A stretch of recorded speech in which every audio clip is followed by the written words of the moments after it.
Training Camp 2024 has arrived. Welcome, and it's the PHNX Cardinals podcast live from Studio K, presented by our friends at Circle K. It's your premier Arizona Cardinal podcast. Like and subscribe. Leave us a 5-star wherever you get your programming. Become a diehard. I'm Johnny Venerable, joined as always by my co-host in Studio K, Mr. Brack, Damon, Dawg, producer extraordinaire behind the mic. We have made it. The offseason has been put to bed. The Arizona Cardinals have officially, as of today, Brack reported to training camp. No, it's a beautiful thing. And no, Kyler Murray did not look like a third grader showing up to the first day of school like Bryce Young. Kyler Murray showed up in his white tank top out of his big truck and looked swole. He did not look like little Bryce Young reporting to Carolina Panthers training camp. What's up, Jason? What's up, DJ Don Mega, Jess out there, Ozzy, Bo Biden, Johnny C, Jules, K2, MP. We even welcome our resident Bears fan and Cardinals hater. And it's just an exciting day. It really is. It's finally here. A little anticlimactic, right? Like we have to get most of the video from the players showing up via the team.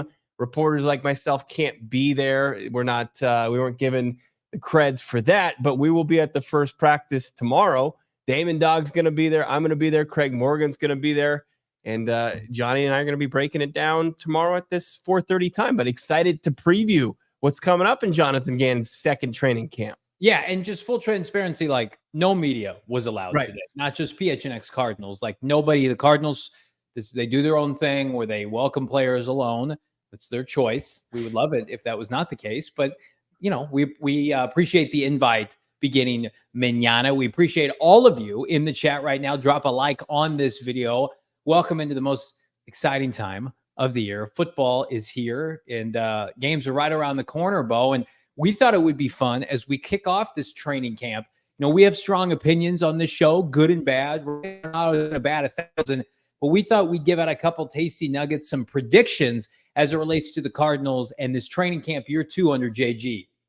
Yeah, it's there's a lot of storylines. I mean, it's not, year 1 of a rebuild. It's not like, hey, who could be some foundational pieces going forward? It's, hey, who's going to step up for this team and who's going to kind of take hold of the opportunity to take this team to the next level, to get them out of the cellar, back-to-back 4-win seasons. Who's going to be part of the solution going forward? And I think that there's a ton of candidates for this. And I think that's going to be kind of the theme as we go through what we kind of have our 3 kind of predictions for camp coming up here on the show. Yeah. And again, these are not the only things that we assume that we hope to happen. Like I think both of us sit here and hope that Marvin Harrison Jr. has the best receiver camp since peak Larry Fitzgerald. We're hopeful, but I think, we narrowed this down to 3 apiece. And we've got rationale behind each one based on things that we probably talked about throughout the duration of the offseason. So I'm going to defer to my better half co-host, Brack. Get us started with your predictions 2024. So gracious. All right, let's fire it up. If you're watching along on YouTube, you'll see all 3 of them.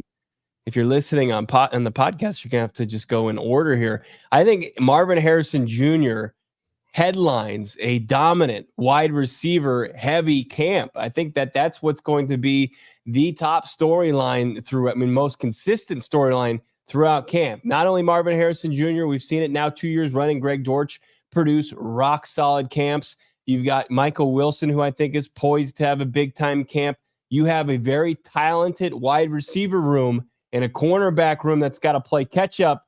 And Kyler Murray, who wants to show out with his new just wealth of playmakers here in camp the next couple of weeks. So I think it's going to be Marvin Harrison Jr. headlining just a really impressive group of playmakers. I like that choice. Again, like I feel like this rookie class, I'm going to talk about a rookie here on my list in a little bit, but this rookie class has a chance, just like last year, to really fortify themselves as key contributors on the roster. And it starts and ends with Marvin Harrison Jr., who comes into camp as wide receiver 1. We've got the clip of him. You want to just go ahead and show it now, Bo? Let's see the clip of him walking in to the Cardinals facility today. And then just look at the nonchalant nature, not about himself, not a me guy. Everybody was ripping on him. Why does he always wear sunglasses, right? Oh, I'm just going to work, just going to do a job. Let's see that one more time, Damon Dog. Johnny can't get enough of it. The 4 second real life. clip. I mean, it's the most Johnny can see of him now. I mean, Damon, you're going to get a chance to see him in All right, person bro. I'll tomorrow. be there I've Friday. seen him. I've shook his hand Come before. on now. Johnny I'll will there be Friday. last on the list to meet Marv. But there he is. Yeah, and he's the new era athlete walking in. It's great. You want me to continue with my list, or you want to go one ahead. for one here? Let's keep it going. All right, I got Evan Brown earning the left guard spot, and I don't think that's not like earth shaking. I think that this is going to come with a lot of pressure because I believe Isaiah Adams is going to have a really good camp, and it's going to be on Evan Brown to hold off Isaiah Adams, the 3rd round pick out of Illinois, who's so impressive. He's moving from the left tackle position that he played for the Illini, going to move to a more natural spot for himself inside. And I think throughout camp, and especially in the preseason, people are going to start kind of calling for Isaiah Adams to maybe get a start his career in the starting lineup, where I think Evan Brown's the right move. And but it's not going to come without competition here. So I think it's Evan Brown earning that left guard spot in Cardinals training camp. No issue with that. Again, defer to the veteran. If the veteran can't get it done, then you insert the rookie. I think it's as simple as that. Unless for whatever reason, Evan Brown just completely falls on his face. I don't think anybody's expecting that. Like, can you get a renaissance season a la Yellow Froldholt and Will Hernandez this year with Evan Brown? I think it's very possible. But you're right. Like, you drafted Isaiah Adams to have the upside of a guy that gets a second contract for this team, becomes a staple of your offensive line. Like, that's why you drafted him. You didn't draft him for him to get beat out by, for lack of a better term, a journeyman deep into his career. This is a position where the Cardinals feel like, okay, we signed Evan Brown pre-draft. He's already got, good camaraderie with the offensive line, feels comfortable with Kyler Murray, has seen a lot of football in the NFC West in particular. I mean, just let's defer to the veteran until he gives us a reason not to, or like you said, until Isaiah Adams forces the issue. And we had Isaiah Adams position coach on as OC at the University of Illinois, and it comes down to it's a very selfless kid. And Adams was asked to play tackle last year, moving off a guard. He probably is drafted higher if he's allowed to play his natural role. But I just if you're a 3rd round pick when there's a viable veteran ahead of you. Unlike last year, you're not really guaranteed anything. I think Michael Wilson was really the only true rookie that I can recall last year. And this is no disrespect to anybody else that came out and won a job as a rookie. Like, I'm coming to beat ass as a rookie during training camp. Like, Paris ran with the ones from day one. Garrett Williams was injured. Ojulari was injured. It didn't happen right away for guys like Dante Stills and Keitrell Clark. So that was an anomaly. And so can it happen again where a late, 3rd rounder can steal a starting job? It's possible, but it takes a special kind of talent, a la Michael Wilson. Right. And I think Isaiah Adams is going to have more of a flash potential than Evan Brown. Like, Evan Brown's going to be working with the ones, even though his workouts are legendary at the facility. Like, he seems kind of more like a lunch pail guy, and he's not going to be pancaking guys and putting forth like these huge, awesome, raucous, that's going to get fired up offensive line highlights. Where I think Isaiah Adams is going to be going against, 2nd, 3rd, 4th stringers, especially in preseason action. He's going to have a chance to show off his power, his athleticism, and people are going to be kind of swayed by that. It's going to be tantalizing, but the coaching staff, I think they've seen what they wanted from Brown so far, and they'll continue to see that, and he'll cling on to that thing for dear life. But Isaiah Adams is going to make a case for himself. And then my last piece here had to go something defense, because I'm so offensive heavy, and it's easy to get kind of, this offense, there's high expectations for it with Kyler Murray being healthy and Marvin Harrison Jr. and how they finished the season. But defensively, want to think outside the box. I know there's a couple interesting rookie options on the defensive line, Darius Robinson, Max Melton in the secondary. But I think under the radar, Mack Wilson has kind of flown as one of their free agent additions this year. His versatility, and that used to be a 4-letter word with this organization because they didn't know what to do with versatility, where I think the opposite can be said about Rollis and Jonathan Gannon. They have a role in mind for Mack Wilson to play off-ball linebacker, but also maybe get some snaps coming off the edge on 3rd down.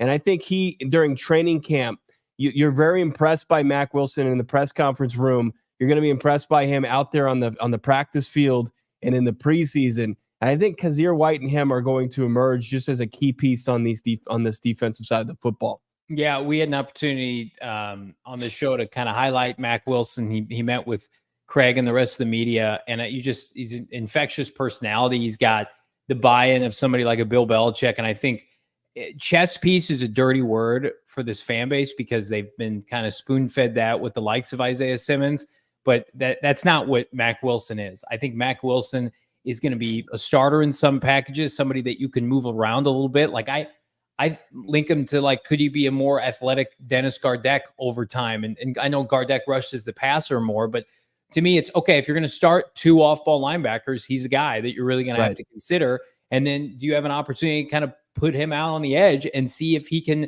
make quarterbacks uncomfortable? And it's on my list. It's not going to surprise anybody. I'm not riled up about the depth of pass rusher on this group. So why not see what you have for the first, week or so in training camp. And if Mack Wilson's showing you something, I can be content with, not going out and spending money on a Yannick Ngakoue. I don't think that that's what's going to happen, though, as we go into my predictions, Bo. And I like your predictions. Here are my predictions for training camp 2024 for the Arizona Cardinals. And again, I'm going to keep it on the same wavelength as receiver dominating camp. I think it's going to be Michael Wilson, though. It's not to say Marv's a bust and he's not going to have a great camp and he's not going to have highlight catches. But anytime you do something twice, right? Everybody remembers their freshman year of high school. You come back as a sophomore, you feel a little bit more comfortable, right? I just feel like here's a guy who dominated training camp last year and he's not getting talked about it enough. And he's the most tenured outside receiver this team has. And he's outside of Marvin, I think the most talented. I think he's going to have a really good camp. I think he's going to dominate camp. I think you're going to see packages on major outlets saying, yeah, Marv's going to be great, but nobody's talking about Michael Wilson. I came to camp and, man, number 14's making plays left and right. So, again, not an indictment on Marv, but I do think Michael Wilson, we've said it, like Michael Wilson has more yards or more touchdowns week 1 against Buffalo. It's not going to surprise anybody on this podcast with his trajectory, Bo, of how he ended last year with Kyler Murray. Yeah, I mean, selfishly, I kind of feel bad that you and I have kind of hit just the ground and been spreading the word about Michael Wilson and how he's flying under the radar, and maybe he might not, like, in fantasy football. And like I was talking to Vincent today in Vegas about Michael Wilson, and everybody thought that it was going to be Marvin Harrison Jr. being kind of force-fed the football. I'm like, well, let's hold off a second. I mean, there's Trey McBride and Michael Wilson who have developed a rapport with Kyler Murray, which is so important in this offense. Let's not overlook that. And I think he is absolutely, poised to break out and, especially dominate as, the rest of his young teammates catch up to speed. Yeah, to me, he's got all the tools to have just a really nice sophomore season. And he himself mentioned to us he's not going to put a statistical number on that. It's just like Kyler Murray in a lot of ways. It's the war of attrition. Can he stay healthy?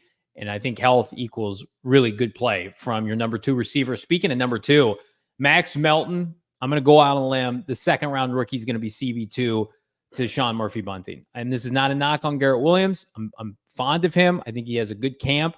But I think you and I even agree, like, he's your primary slot corner. If you're just talking about your base defense and you don't have a slot corner on the field, I think it's going to be the second-round pick out of Rutgers. This is a guy that you used the top 45 selection on. This is a guy who's incredibly physical and projects as an outside corner, just under 6 foot, 195 pounds.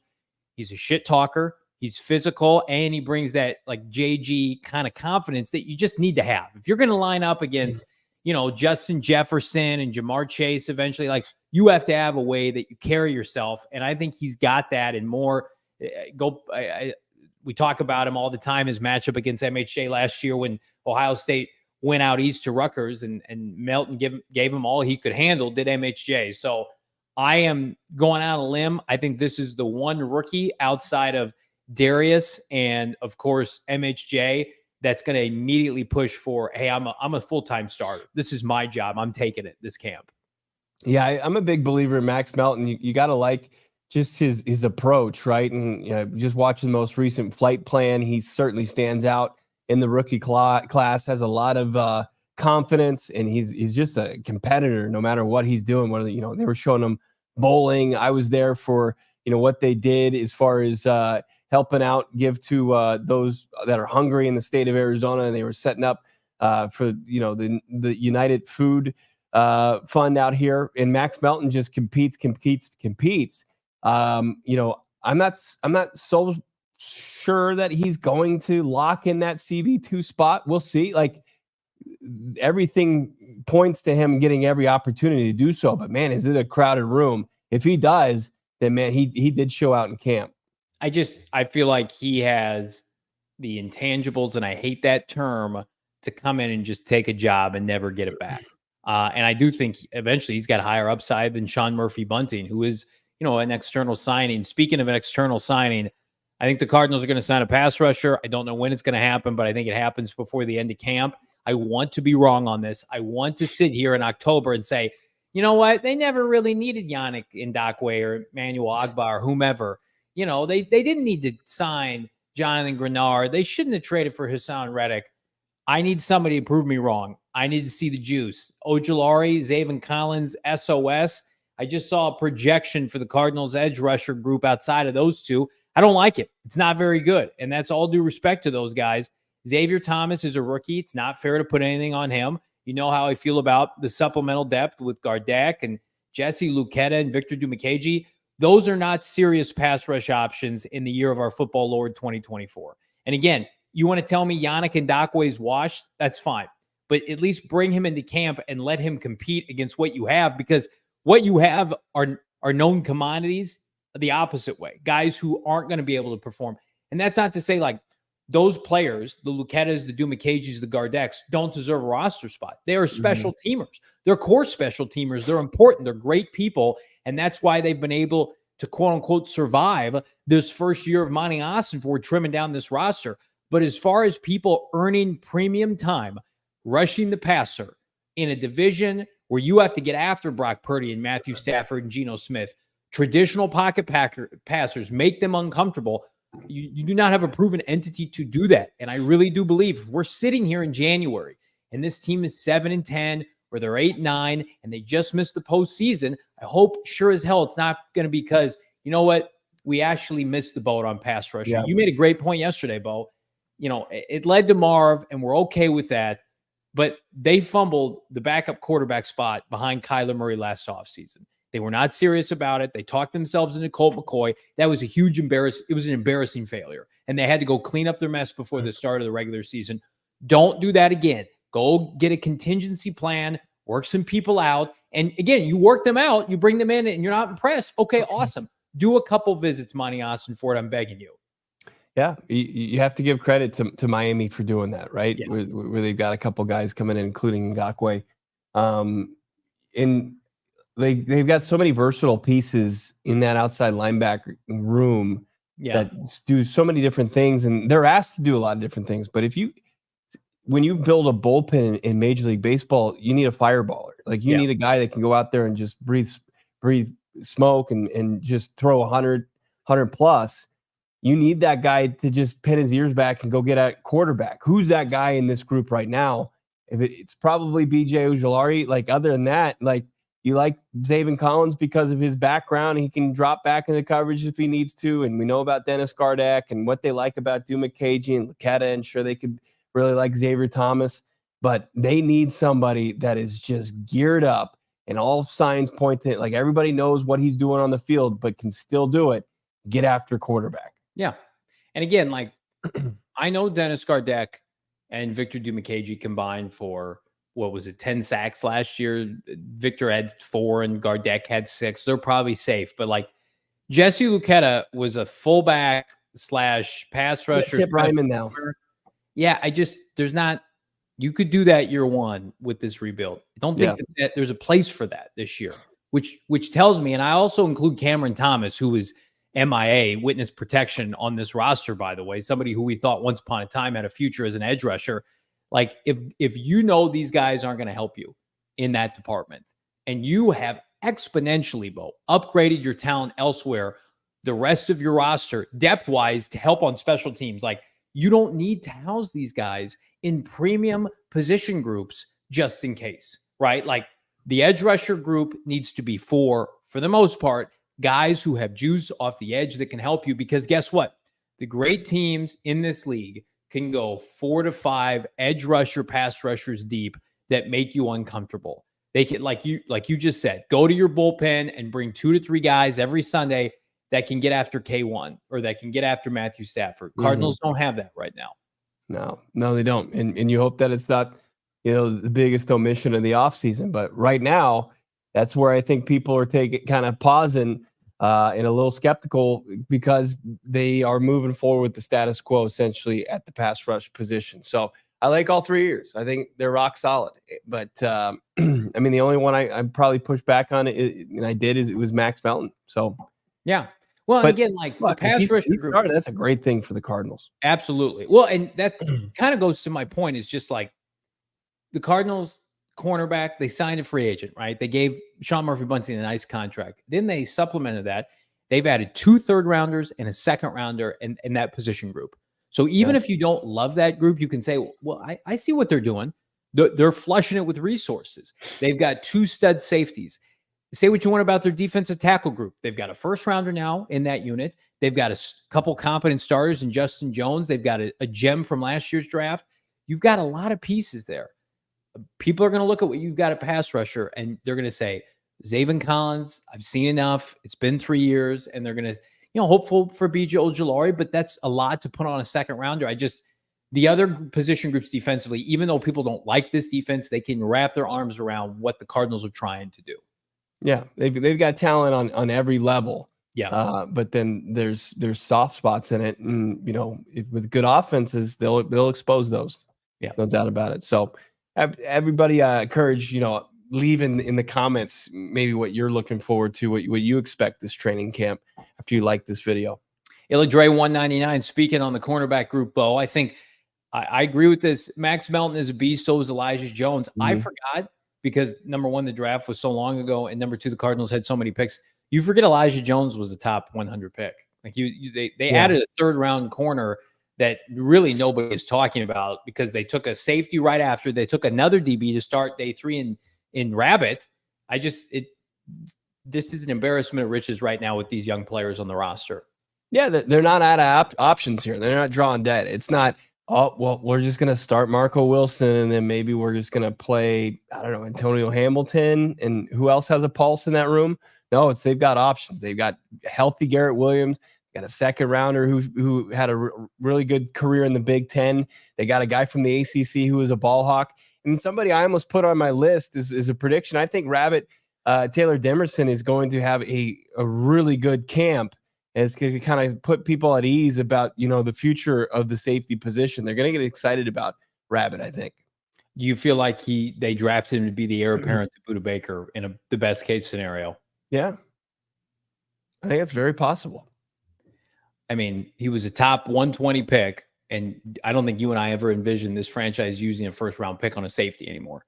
Like you'd have to be a special player for that to happen. So it kind of fits right into their wheelhouse here.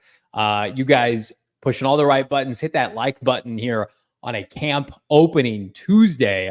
We're fired up. Much more to talk about, including our friends at Bet365, Never Ordinary. Again, preseason football is just right around the corner. Playoff football is down the line. Preseason football just about here, and you can bet with our friends at Bet365. 90 million users worldwide. Live streams up to 780,000 events each year. NBA, NFL, NHL, Major League Baseball, and more. Plus, they pioneered live in-game betting, and they offer the widest range of games and markets available for live in-game betting across 78 different sports. We're going to hook you up right now. Check out your favorite betting line. Download the Bet365 app right now on your mobile device, your phone, your Android, your iPhone, and then dabble with your new account. Use that bonus code PHNX365, Bo, to sign up. Deposit just $10 in your newly created account, and then you can do one of two things, right? So it's not, we're just going to give you something, just be happy with it. No, you get to pick how you want to use this bonus code. That's why I love it. You can take $5 of your newly created account, depositing $10, take $5, bet it on whatever, immediately get $150 in bonus bets. No questions asked. That's good. How about more good? The first bet safety net offer by placing a bet up to $1,000 $1,000. If your qualifying bet loses, you receive a matched refund and bonus bets. That means you bet $1,000 on the Cardinals to win their preseason opener. They lose, you get $1,000 in bonus bets. I mean, I want that dub, but that's a nice contingency plan. It's called the First Bet Safety Net, and it's with our friends at Bet365. Hook them up. They're going to hook you up. Download the app right now. Everybody go to your phone, download it. Here, you got to be 21 years and older. You got to be physically located in AZ, and you got to use the bonus code PHNX365. If you or someone you know has a gambling problem and wants help, call 1-800-NEXT-STEP. Text NEXT STEP to 53342 or visit problemgambling.az.gov, Bo, for more information. Love our guy Brian always hitting us up, giving us updates on Four Peaks. And then, man, is it great to be partnered with Four Peaks. Our guy Troy, who's locked in over there. He's a huge Cardinals fan. Let us know today, Johnny, the great news. Did you want to let everybody know what we learned about as far as your beloved Nectar of the Gods pumpkin porter? I'm going to tell Troy right now, I appreciate you, my friend. Pumpkin porter is hitting the shelves. He's breaking scoops. Troy Haneker on Twitter, friend of the program, brethren of the program now. Four Peaks Pumpkin Porter is live, and it is fantastic. It is available right now.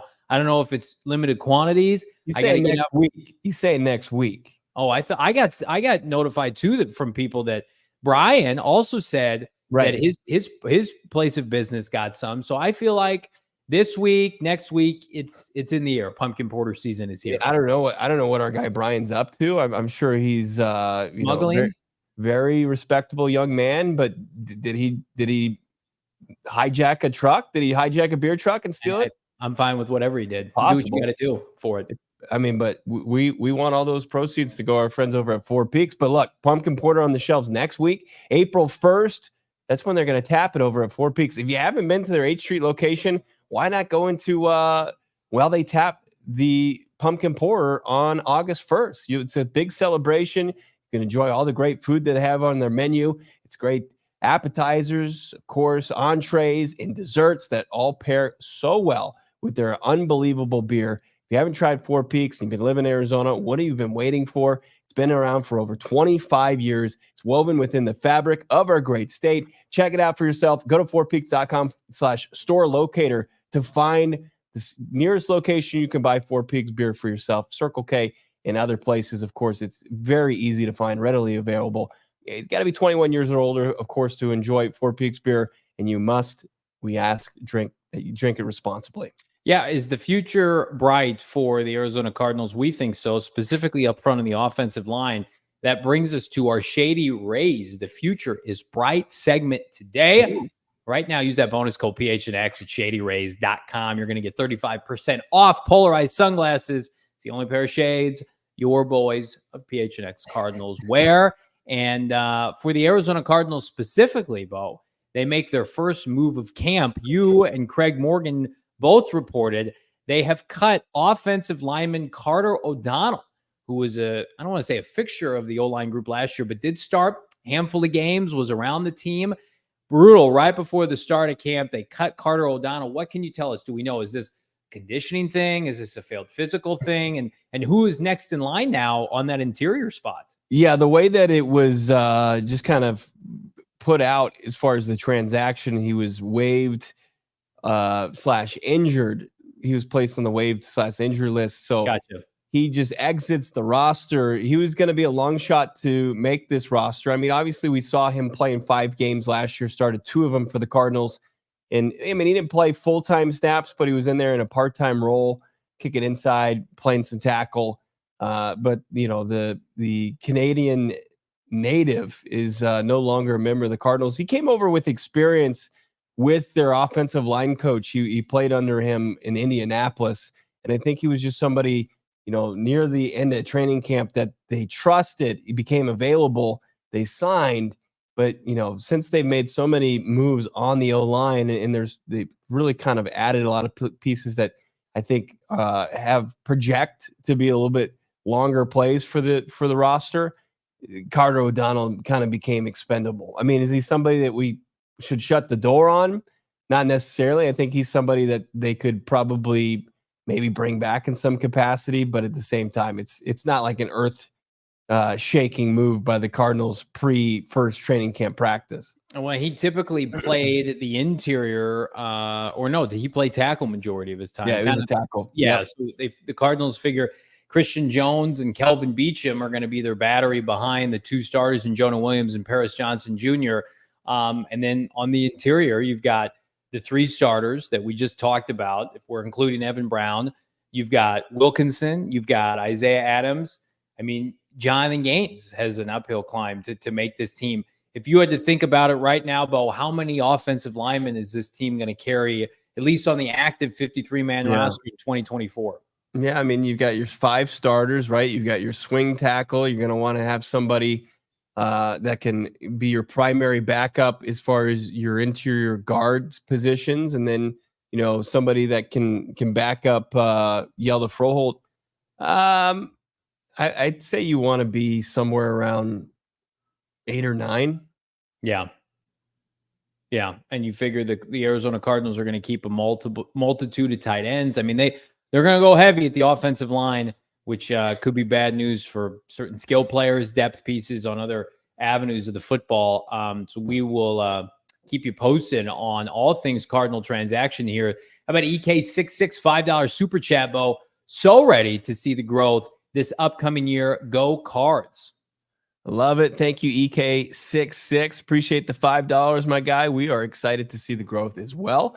I think it's going to be pretty prevalent early on. Like, you're going to see, Johnny, I think you tweeted out within the last week or so, just the difference between the offense, right? Where you had Colt McCoy at the it's QB1 at this time last year. And yeah, you got James Conner. You had Zach Ertz, who was rehabbing. I think he started on PUP, but he ended up getting taken off the PUP list pretty quickly as he was recovering from the torn ACL.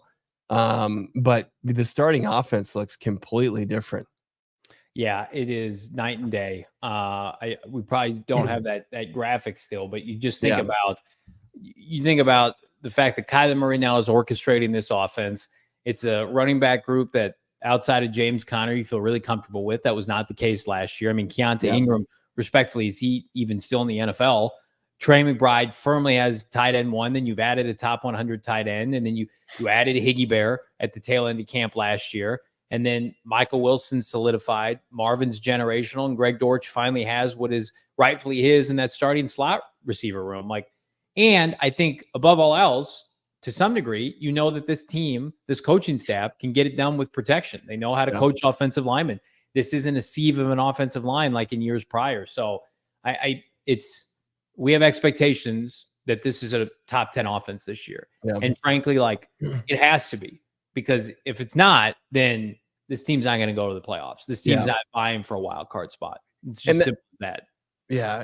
Looking at the NFL transactions, why are they just have, Carter O'Donnell is injured right now. Yeah. So I guess he just wasn't going to have the opportunity to compete as an injured player. And the decision to pup him or anything of that nature, they decided against and are just moving forward.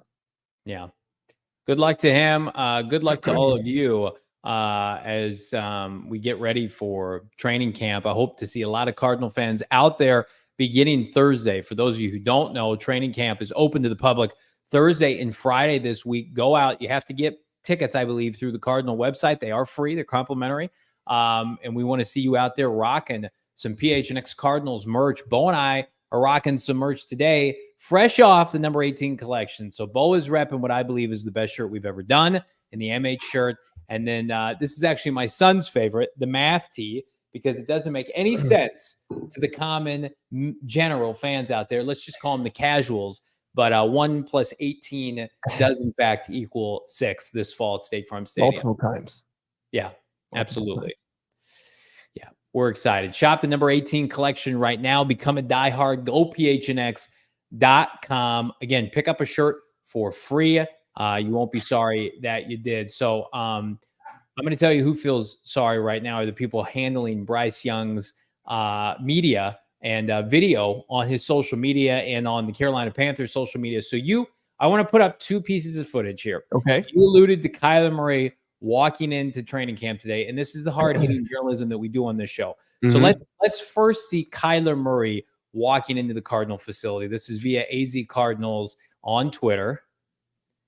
It's a badass murdered out Ford Raptor truck. Got the white tank top on, and he didn't seem like I think Jess pointed out, didn't want to have anything to do with the cameras there. He's all business going into the wigwam out there in business trip. Yeah, out there in Litchfield. Ozzy saying Kyler looks like a bodybuilder.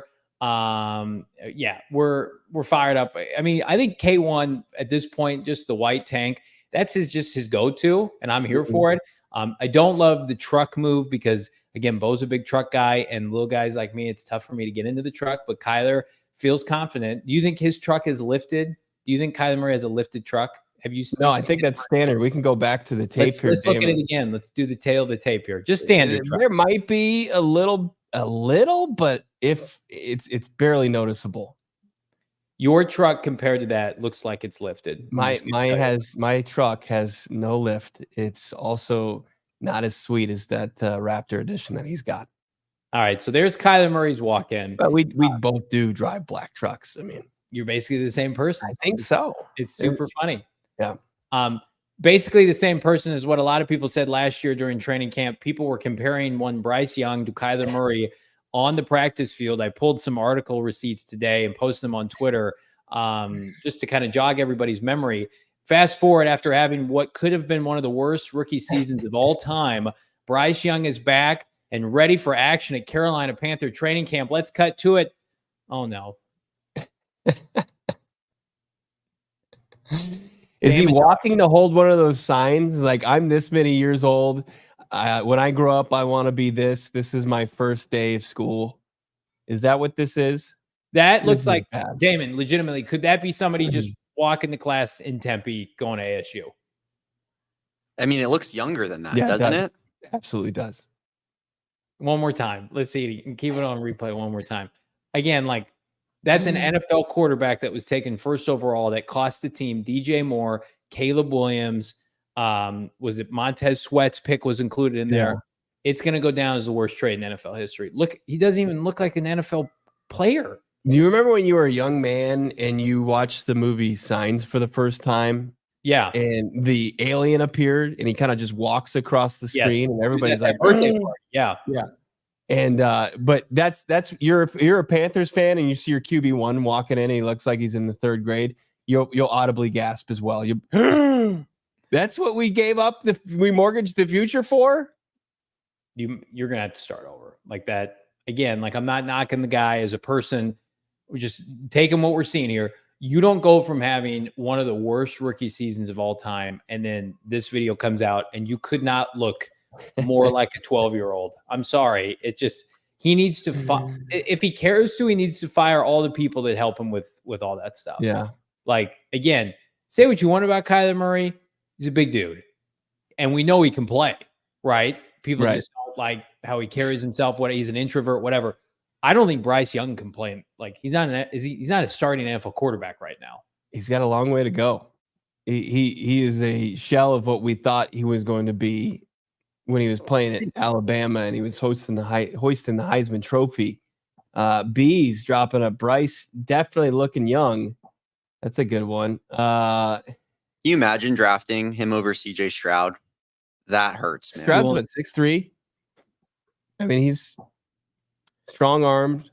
Just things your franchise will never get over that. Like, passing on Stroud and then giving up the pick that was Caleb Williams. Is that Greg Oden, KD? You take Greg Oden. I think it's worse. I think it's worse. Really? Because it's the most important position in all sports. The Panthers are, I think, going to go into like a 5-year disarray. Like, these are the kind of moves. Like, say what you want about Rosen. I mean, that's Cardinals what they've been in. Right. Cardinals sucked more years. And then they got K1 the next year. It's like problem solved, rookie of the year. The Panthers, I mean, they have to try to make it work with this guy. Everybody's saying I look bigger than Bryce Young. He would still mess me up. Bryce Young's next to me. I would look like a toddler. But yeah, we're using the scale. We're grading on a curve here. Let's see Kyler Murray one more time, Damon Dawg. Let's just play the videos back to back. Here's the Arizona Cardinal franchise quarterback, coming into camp. It is like 110 degrees outside, looking all sorts like a brick shit house, ready to take over the league. And then now let's see Bryce Young. Come on, what are we doing here? Did he ask for like an extra large backpack? That's the problem. That looks bigger than. Are there bigger backpacks now? Yeah, I mean, that's the backpack is the issue here, because whoever told him to wear this backpack or like allowed him to step out of the house wearing this backpack is insane. It's like when you don't have a locker in middle school, so you have to carry around all of your textbooks in your bag, and you have to get like the biggest backpack ever. That backpack could legitimately fit Bryce Young inside of it. I think that's a JanSport. That's like a $45 JanSport that everybody had in high school. That you're right, Damon. That you just. I don't have time to go in my locker. I guess I'm going to shove 6 history books in there. I'm going to shove my Algebra 2 book in there. But the difference is he's going to lead a franchise that's in disarray right now. Yeah. I was going to get, a 2.5 GPA. There's a big difference. I was going to dick around, in the lunchroom. That guy was taking over CJ Stroud and Caleb Williams. That's what's in the bag. I mean, what's he rolling in? Yeah, that's what I'm asking. I mean, how about, Kyler Murray, if he's showing up first day of school, he doesn't even have a backpack. He's just rolling in. He doesn't even have a pencil. It's all up here. And then you got Bryce Young rolling in with his entire life in a backpack. Panther fans would probably be like, he's studying. He brought his homework home. Yeah. Okay. I think I figured it out. I think I cracked the case. Okay. Bryce Young is ready for show and tell. That's right. Bryce Young brought like his 5 favorite toys from home. That's right. And he's going to show all his friends at training camp. It's what he's going to show 3 things that he got during the summer break. And he's got them all in that backpack. Did he find a forward pass? Is that one of the things that he found? Merv saying, quote, "Excuse me, miss, where's building B230? I was quarterback last year. I'm not sure where I'm supposed to be. My parents called ahead for me. Do I need to sign in? How about Valley Boy 14? Valley Boy might have cracked the code, Damon. He said he's carrying all of his woes in that bag. He's carrying all the wasted draft capital of the Panthers. Yeah. Chicago Bears. I like say what you want about the Chicago Bears, and we make fun of our friends across the pond, CHGO. That trade that they were gifted from Ryan Poles got from Carolina, it's an all-time trade. Yeah. It's an all-timer. Now I feel like dude's roasting for Kyler video game clause. The difference, Bees, is Kyler Murray could then go out on Sunday and light your team up for 5 touchdowns and has made Pro Bowls, has been rookie of the year. Bryce Young, hang on. Does anybody know what Bryce Young's stats were last year? They were pretty, I think it was like 13 to 12 touchdown picks, but I'm bringing it up. 11 touchdowns, 10 interceptions. Okay. Not even 3,000 yards passing. Remember when people were like, he's a competent runner to Kyler Murray, no rushing touchdowns, 250 because he would get his head torn off. Like the difference, like they might be the same height. They're both listed at 5'10", correct? Yeah. But Kyler Murray's stout. Like he's just a bigger guy than Bryce Young. Bryce Young, I don't think he could wear the weight like Kyler Murray does. There was a play last year in the red zone where he had the edge, the perimeter, and tried to take off, and it looked like he was in quicksand, didn't even get there, and the edge rusher pulled him down. And he was great at the collegiate level. I think it's just we're gonna look back and just be like, yep, they've screwed up. They're gonna have to take another quarterback. They are cooked, Ozzy. You're absolutely right. That's his problem. Like, why he's not nearly agile enough for his size. No. Tyler is super quick. Like, even if his straight line speed isn't like, maybe up there with maybe the fastest quarterbacks in the league, his acceleration, he can get top level speed very fast. Like, Bryce Young is not a quick guy either. It doesn't make any sense to me. 2 touchdown passes in his last 7 games in this season. Not exactly finishing on a high note. He had more multiple pick games than he did multiple touchdown games. He had 2 multi-touchdown passing games. He had 3 as his career high. He had 2 one game, but he had, 1, 2, 3 multi-pick games. You know who that reminds me of? That's like what Josh Rosen was. That reminds me of Josh Rosen. That as his rookie year went on, he got worse and worse and worse. As the league got more tape on him, he was average at best, throwing the ball to the other team. Like, who's their coach now? Who? Tampa's Canales. Good luck. Don't buy Baker your house. Mayfield whisperer last year. Rent. Don't buy. In Carolina. That's rough. And again, we get to see Kyler versus Bryce Young later in the season. And rest assured that's a road trip for the Arizona Cardinals. So I'll be propped up with some goodies from our friends at Circle K. Right? That's our America's Thirst Stop. And the free new membership program is going to hook you up throughout the duration of the summer. Specifically, you can get any size Polar Pop or Froster for just 79 cents now through September 3rd at any Arizona location, Bo and Damon. Again, you like saving money? I sure do. Save 25 cents per gallon on your first 5 fill-ups. Save 3 cents per gallon every single day. Find it in the app under Inner Circles-offers. Join the Inner Circle for free by downloading the Circle K app today. Terms and conditions apply at participating locations. Visit CircleK.com for more details. We know our guy, Michael Wilson. He's a member of the Inner Circle. Right now, I would argue is the best time to ever become a member. It's hot as shit out. Go hydrate. Fill up your car. You don't want to be stuck like our guy Damon Dawg without gas, like our guy Bo Brack potentially out of gas on his way to and from Yuma. Like we want you guys to be safe. And you got to load up and fill up with Circle K. Yeah. Also, I'm bummed to tell everybody that our pickleball tournament is sold out. PHNX and Chicken and Pickleball tournament that benefits the State 48 Foundation is sold out. It's bittersweet to tell you all that because I still wanted to get a few more competitors out there. Everybody on the show is going to be involved, different partners, which kind of stings. But, Johnny, myself, our hands were tied. Hang on a second. You did not ask one of us to be your partner. You had your partner lined up in advance. So don't make it out like we snubbed you. You went out and actively recruited your wife to be your partner. Johnny brought a ringer. Johnny did bring a ringer. And he's trying to. My dad is going on me. He just flew in and he's going to play with me. He's much better than I am. But that's only because my co-host was like, I'm not playing with you. I'm like, okay, that's fine. Who says that if I wasn't playing with my wife that I would choose you? I know. That's what I mean. So you're saying like it's bittersweet that we're not playing. You decided that. It's bittersweet that I can't invite people to come join us. You can come hang out, though, Chicken and Pickle, and enjoy the great food and the table games that they have there, the great beverages, the handmade cocktails. If you haven't been out to Chicken and Pickle, don't delay any longer. It's right in the shadow of State Farm Stadium. You're going to make it out to some of the open practices Thursday, Friday, Monday. Well, go to Chicken and Pickle. Have lunch there. I tell you, you're not going to regret it. And also hit the pickleball courts for some fun.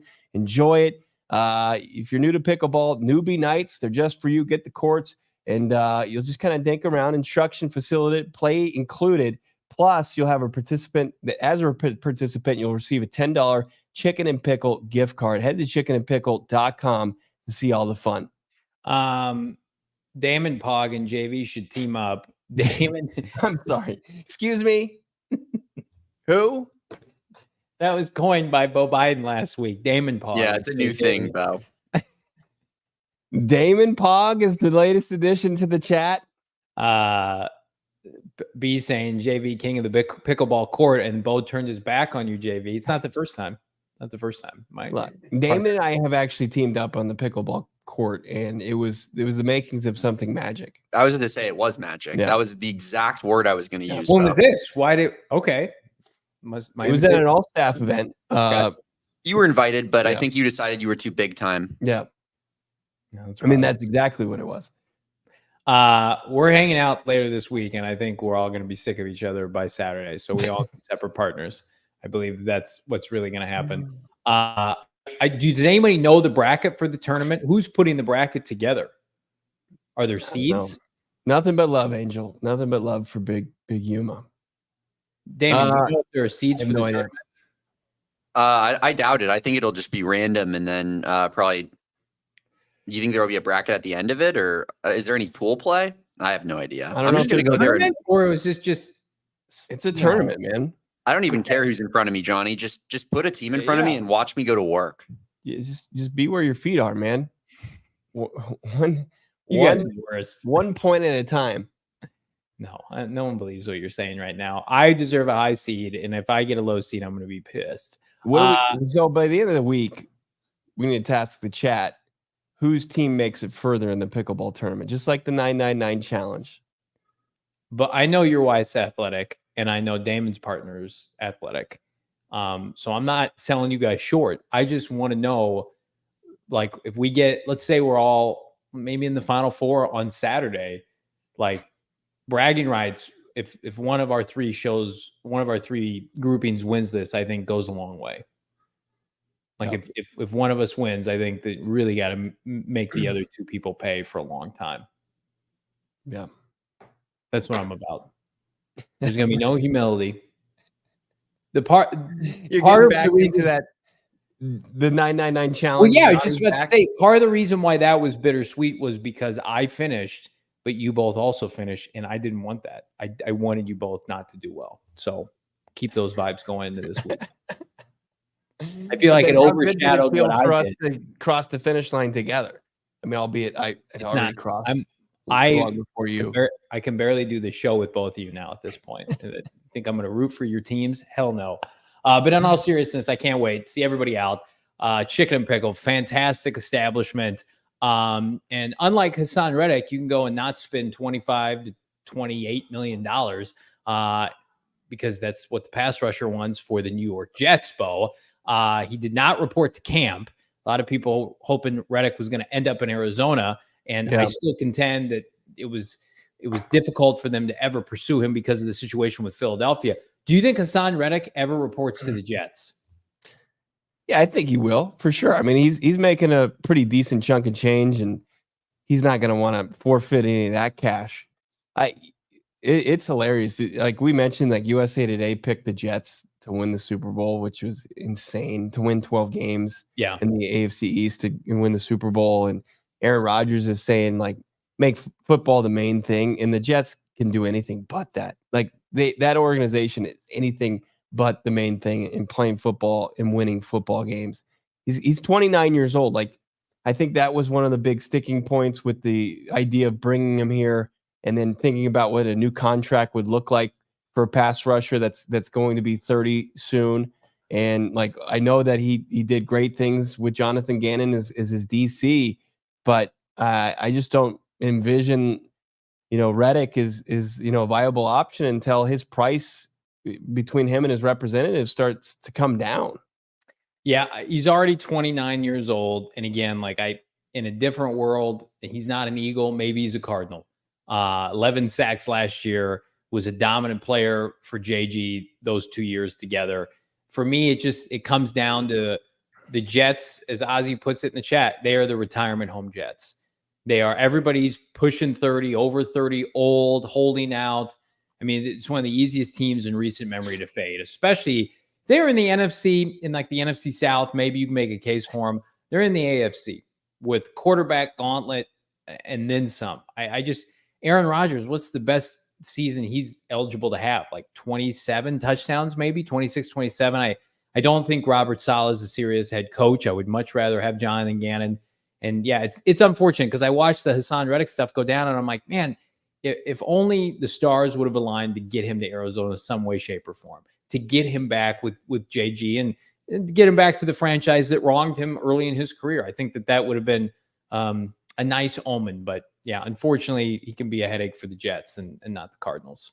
Yeah, I mean, having to kind of rework that deal and add him, add a bunch of money and kind of lock in for big cap hits when he's over 30 years old, that's just where it gets tough for this organization that wants to be draft and develop. And like if the Jets do what a lot of us believe they're going to do and bottom out, we're not necessarily like they could bottom out. If they become players at the deadline as sellers, yes, maybe that's an opportunity. But I hate to be an Eagles praiser here, but I don't know if you know what they basically kind of made like a Bryce Huff for Haason Reddick trade. Yeah. Where they got Bryce Huff, who's significantly younger than Haason Reddick here. He's 26 years old going into this season, had 10 sacks last year, wasn't even a starter and got 10 sacks. Yeah. He's a pretty bad run defender. I will throw that out there. He's not the run defender that Haason Reddick is, but the Eagles got a 3rd round pick in the process and are going to pay him about half of the guaranteed money that Haason Reddick is going to get. So I don't know. I mean, that's just that's team building right there. Mm-hmm. Yeah, it's a good move. Howie Roseman, I think investing in a premium position like he did with Huff and then also moving off of Reddick maybe earlier than later. That's what good GMs do. But then, you throw the bag at a running back and stuff. There's some questionable moves there, but yeah, credit as far as that move by Howie, no doubt about it. Josh 199 super chat. Can we get new Bo Brack? Old Bo is boring me. Oh wow. Can we get new Bo back? Old Bo. Who's the new Bo? Is that somebody that wasn't I coined new Bo last week? Oh, got it. He had a vibe going on that was like you're maybe like a little brother vibe, like you guys were, Bo Brack and Bo Brack Jr., even though, you wouldn't have the same name if you were brothers. But yeah, Damon's still here. And he'll be out of training camp. Brother? Yeah, your son brother. Rich Eisen put together his top 5 sleeper teams in 2024. And spoiler alert, the Cardinals are on it, which is good. However, the 2 teams that are ahead of the Cardinals makes me want to throw up in my shoe, and it kind of null and voids the entire list completely. So just real quick here, Eisen picked going 5-1, Raiders 5, led by Gardner Minshew, the Vikings 4, the Cardinals 3. Again, had really nice things to say. Said the Cardinals are going to be infinitely better than people think, and then proceeded to talk up the Commanders and the Titans. I just those are his reasoning for the Titans. They like the veteran players that they have, and they were competitive last year, even though they weren't. And they fired their head coach, and Ron Carthon's a moron. I don't think he knows what he's doing. Like the Cardinals have continuity, and they've upped their game in the draft. The Titans have the opposite of that. They went and spent money on old players in free agency, and they have a whole new coaching staff. Same with the Commanders. So, and he's a big Jaden Daniels fan, which awesome. That's great. But his rationale for the Cardinals, if you're interested in that, is just they obviously think very highly of Marv. They took note of what Kyler Murray was doing at the end of last year. Few people did, and how competitive this team was over the course of 17 games. So it's got to make you feel good. But like, I can't tell you how hard, just like the Jets, we are fading the Commanders and the Titans this year. Yeah, the Titans have no redeeming qualities. They don't. Bo, this is pretty crazy. Do you remember what I said to you earlier today? I hadn't even seen this list yet. I said the Commanders Titans Super Bowl is going to go crazy this year. It's 2 teams that just shuffled the furniture on the deck of the Titanic. Just makes no sense that the Commanders and Titans get love. Vikings, consistent quarterback, like the one or maybe 2 outliers here. I mean, I think Jaden Daniels has potential to bring consistent quarterback play to the Commanders early on, but it's a pretty flawed roster overall. I mean, the only team with a consistent quarterback on this list is the Cardinals. And again, like you hit the nail on the head. Like Jaden Daniels hits, like that team will be viable. They've got Dotson, they've got Scary Terry. Like they've got some stuff that will make them a fun team on Red Zone, the early slate. Like just read off these names that play for the Tennessee Titans: Will Levis, Tony Pollard, D-Hop, Tyler Boyd, Calvin Ridley. That's their weaponry. And then Okonkwo is their tight end. I'm sorry, I'm not very familiar with him. They're starting left tackle. Yeah, he's solid. He had like 500 yards last year. J.C. Latham, who I think we all agree was kind of overdrafted. They've got him and Skoronski as their 2 kind of gem offensive linemen. And then like on the defensive side, like I think we forgot about this. They drafted Tavondre Sweat, right? Remember how big of a red flag that was? Their back seven's atrocious. Go look at their back 7. You can't even pick like 3 names out that you know. Sebastian Joseph Day and Harold Landry are their edge rushers. Landry was productive last year. I'll give him credit, but it's the all mid team. And in the AFC, if you're mid, you're going to be really unwatchable because of the quarterbacks you're going up against. Like, again, I don't think in no world do I think the Commanders are going to be more viable than the Cardinals, but I can at least put together in my mind, I can make it make sense that they're a fun team to watch if Jaden clicks. I mean, the Cardinals were fun at times under Cliff. They were chaotic, but they were fun. Yeah. Tennessee is, I think, going to be borderline unwatchable. They're going to be the ugliest watch in the NFL this year. Yeah, it's going to be gross. Jamal Adams, the late addition to that roster. Your primary edge rusher are going to be playing in the safety position, and then it's just bad. It's bad all from top to bottom. Ozzy pointed out Brian Callahan was the replacement, the successor to Vrabel, who you and we're big Vrabel guys. We are. He's a good head coach, like Vrabel, and they sent him back, and it just seems like it's the opposite Midas touch there in Tennessee with Rand Carthon.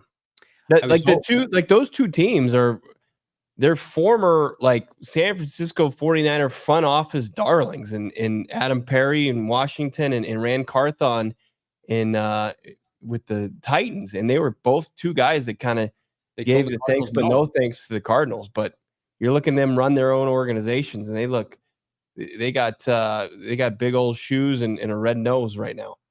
Listen, Bruce Arians was not necessarily the first on the Cardinals list, or came late in the process because the Bears said no to Bruce Arians for Mark Trestman, and the Cardinals lucked out.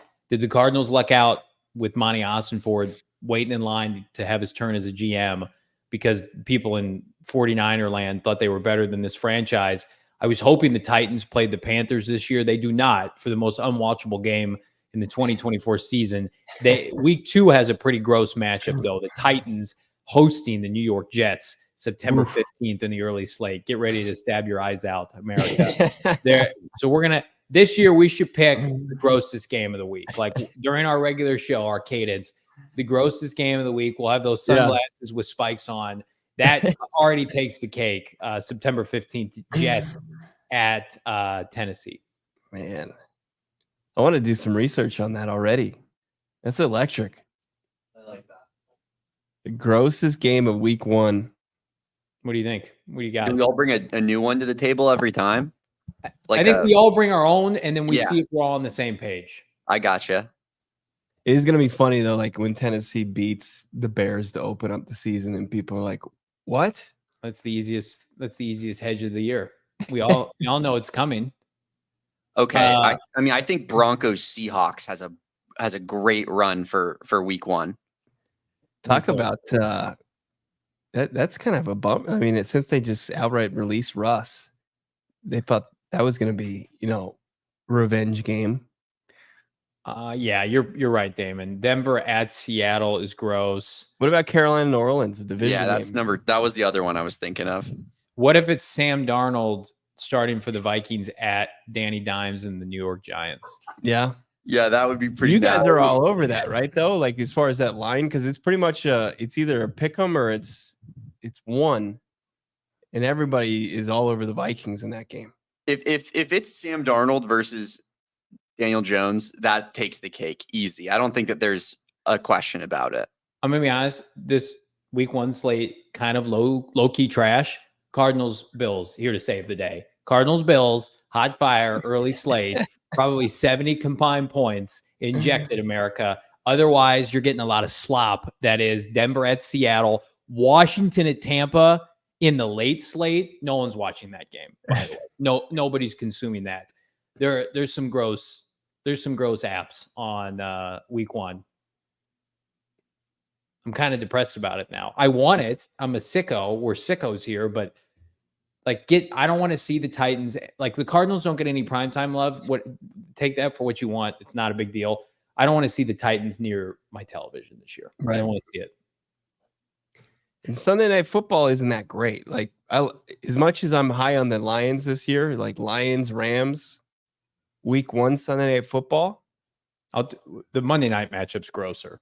Is it? But you had like a Stafford homecoming. Like that doesn't do too much for me.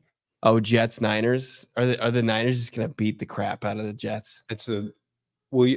I will watch it because it's the only game on. That's my least favorite game of week 1. I hate the Jets and I hate the Niners, and I want bad things for both teams. So can both teams lose? There's going to be a lot of, I hope both teams lose week 1 for me. I have good news. The Titans only have one primetime game this year. It's a Monday night game. At least the NFL knows. They got a Monday night game over the Cardinals. Is it on ESPN Plus? It's a rematch of the Dolphins game last year from Monday Night Football. Mm. That wasn't a Thursday night game? It may have been. It was prime time, though, yeah. Week 3, Panthers at Raiders is pretty disgusting. Oh my God, I love this. Aiden O'Connell versus our little third grader. What's that? Aiden O'Connell versus our little third grader. Our sweet boy. Yeah. Do it up, Damon, do it up again. I need to see it again. We just need this holstered for the rest of preseason training camp. There he is. I'm going to free period, and I might play on Sunday night football. And I've got my Jansport backpack, and I can't find where I'm supposed to go. And I had the worst rookie season of all time last year. The QB1 for the Panthers is in the house. He's ready to take on Aiden O'Connell and the Raiders. This is like how I walked into like an art class that had like seniors in the class when I was a freshman in high school. Damon, good of you to join us 5 minutes late. It's so bad. Did he ride his bike to the facility? His parents probably dropped him off. Parent pickup. Guys, you could have parked closer. My God. I loved it. That's the best thing that came out of training. Prove him wrong, Brycey. Not happening. Not happening. This is a man's game. And that is just how unhinged their owner is. He probably destroyed his office seeing this video of his. Who let that be released? Who took that? I don't know. Because it's from the inside the facility. The call's from inside the home. They thought the social media team, we're cooking with this one. They want to see QB1 rehab his image. Uh-oh. Yeah. Couldn't have gone worse. Like this video. Subscribe to PHNX Sports here on YouTube. And subscribe to PHNX Cardinals wherever you get your podcast. Again, people are wondering, what is Bryce Young carrying in his backpack? We speculated that it was textbooks, binders, something to save his NFL career, but not looking too promising. Maybe a snack pack in there. I don't know. Something cool. I mean, here's what we made fun of Will Levis and the Titans. At least Will Levis, like, he probably looks the part. Yeah, he's a big dude walking into the facility for Tennessee. When I was making that graphic, I was looking up pictures of Will Levis. I mean, guys, Shreddo. He looks like pretty much the most impressive physical quarterback in the league. It's insane. He could probably eat Bryce Young. Who's the backup QB in Carolina? Would you guys know off the top of your head? Like if he's... Well, last year was Andy Dalton. I don't know if he's still there. If he gets hurt, yeah, it's Andy Dalton. Chuba Hubbard is still starting for them. They drafted Jonathan Brooks, though, so... That's a good draft. Yeah. But probably way too early considering how bad that roster is. Deontay Johnson, Adam Thielen, my boy Xavier Legette. I love Xavier Legette. Brian Burns no longer on the team. We're just going to break down all these trash rosters today on the show. It's that time of year. Where will you be tomorrow, Bo? Tell the fine people. Tomorrow, me and Damon, Dawg, and Craig Morgan, we're going to be out there, State Farm Stadium, Arizona Cardinals 2024 training camp practice numero uno. It's going down 1:25, I believe, tomorrow. We're going to talk to JG about 12:25. So make sure you're following on the Twitter streets, on x.com, at PHNX_Cardinals, at Bo Brack, at Damon Dawg, at Craig S. Morgan. And sure, why not follow Johnny Venerable while you're at it? He's going to be tweeting some great stuff later this week. You're going out Friday? I'll be at camp Friday and Monday with my friends, with what I thought were my friends, my frenemies. We got a lot of fun activities planned. The 3-year boys here and Craig Morgan. So keep it locked in because this is the #1 place for Arizona Cardinal news and notes, by the way. Yeah. This is just where you want to be. But if you're new here, welcome and buckle up because the off season and how we get down and the regular season, it's two schools of thought. And when we get after it during the regular season, we don't stop for 6 months. And guess what? That starts today. Yeah. I'm saying goodbye to my family tonight. Smart. Yeah. Kiss my young son on the head. I'll see you when you're a year older. Ruffle his hair. Kiss my wife goodbye. She's like, just sign the papers before you leave. Jesus, this got dark. Yeah, sorry. Tell him That's how committed I am. I'm married to the grind. Tell him you'll see him in January for about 3 weeks. That's until right. The grind starts back up again. That's right. Before I'm back with my road dog, Damon Dawg. Speaking of the grind, I'd be remiss if I didn't recommend Craig Morgan's recent article dropped today. Top position battles for training camp. Had a chance to check that article out. It is fantastic. Only can be read at gophnx.com. Again, Craig on the written beat for this beat is a win, as is you dropping a like on this video for Bo and Damon Dawg. I'm Johnny Venerable. We're back tomorrow with real practice, baby. camp footage. We're going to be talking about practice. We all silly like the mayor.